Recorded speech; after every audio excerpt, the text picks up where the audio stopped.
खबरों की ओर आगे बढ़ते हैं।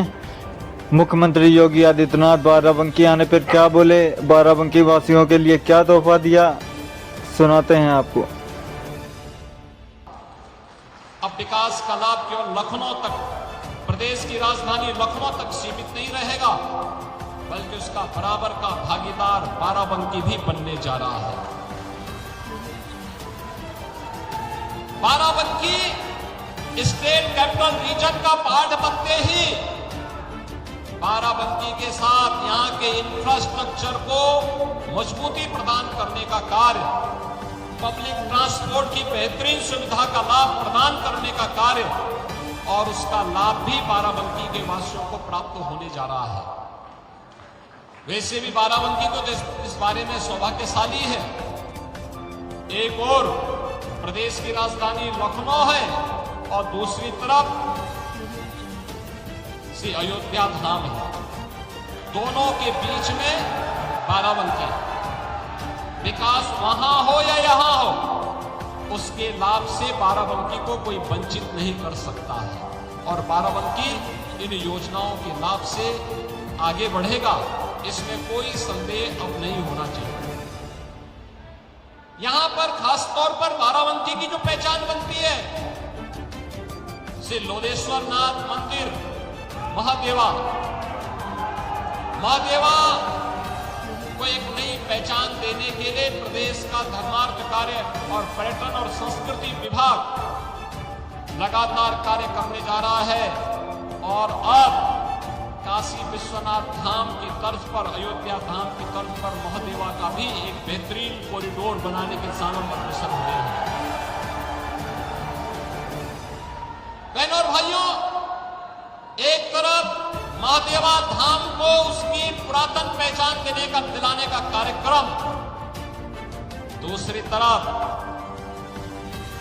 हॉकी इंडिया को अपने समय में दुनिया के अंदर एक नई पहचान दिलाने वाले इसी माटी के लाल भारत माता के महान सपूत श्री केडी सिंह बाबू की स्मृतियों को भी बनाए रखने के लिए उनकी पुश्तैनी कोठी को, यानी उनकी जो हवेली थी, जो उनका बंगला था, उसे सरकार ने लिया है और अब केडी सिंह बाबू और हॉकी इंडिया का एक भव्य स्मारक बनाने की तैयारी वहां पर होगी और हॉकी से जुड़े हुए खेल के प्रदर्शन और उनके कार्यक्रमों को आगे बढ़ाने का कार्य अब सरकार करेगी।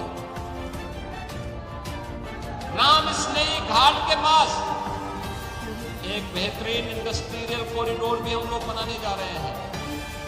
याद रखना, हजारों नौजवानों के लिए नौकरी की सुविधा हम इसी बाराबंकी में पैदा करेंगे। वैसे भी हमारा बाराबंकी तो औद्योगिक दृष्टि से भी, शैक्षणिक दृष्टि से भी और प्रगतिशील किसानों की दृष्टि से भी काफी अच्छा कार्य कर रहा है। पद्म पुरस्कार से सम्मानित श्री राम शरण वर्मा जी भी तो इसी जनपद से हैं, जिन्होंने, देखिए, पढ़ाई महत्वपूर्ण नहीं होती, व्यवहारिक जीवन में व्यक्ति कैसे जीवन जीता है, अगर इसका उदाहरण देखना है तो श्री राम शरण वर्मा जी उसके उदाहरण हैं। एक प्रगतिशील किसान के रूप में पूरे देश के अंदर उन्होंने एक नई पहचान बनाई है। इस जनपद का एक पोटेंशियल है, तो अब यहां की सड़कों के बेहतरीन रखरखाव के साथ साथ उनके सुदृढ़ीकरण की भी कार्य योजना के साथ सरकार ने कार्य करना प्रारंभ किया है। आज यहां पर एक तरफ अच्छा इंफ्रास्ट्रक्चर का लाभ यहां मिलेगा, स्टेट कैपिटल रीजन का लाभ बाराबंकी जनपद को मिलेगा। केडी सिंह बाबू के नाम पर खेल की एक नई राजधानी के रूप में बाराबंकी विकसित होगा, तो बाबा लोदेश्वर नाथ मंदिर के कारण एक बेहतरीन कॉरिडोर भी धार्मिक पर्यटन की दृष्टि से बाराबंकी जनपद को प्राप्त होगा। पंडित दीनदयाल उपाध्याय जी ने उस समय जो बातें कही थी, उसकी प्रासंगिकता आज भी उस रूप में बनी हुई है। उन्होंने उस समय जो बातें कही थी, अपने लेखन में उन्होंने उन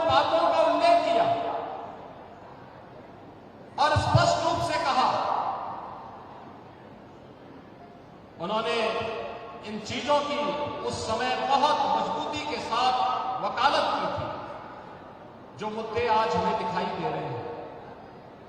और आज जब पंडित दीनदयाल उपाध्याय जी की इस पावन जयंती की पूर्व संध्या पर हम सब एकत्र हुए हैं, बाराबंकी जनपद के विजय उद्यान में उनकी भव्य प्रतिमा का आज यहां पर लोकार्पण का कार्यक्रम संपन्न हुआ है। उन स्थितियों में मुझे बताते हुए प्रसन्नता की अनुभूति हो रही है कि पंडित जी ने आज से 7 दशक पहले जो सपने देखे थे, उन सपनों को साकार करने के लिए आज प्रधानमंत्री मोदी जी के नेतृत्व की एनडीए सरकार पूरी प्रतिबद्धता के साथ कार्य कर रही है।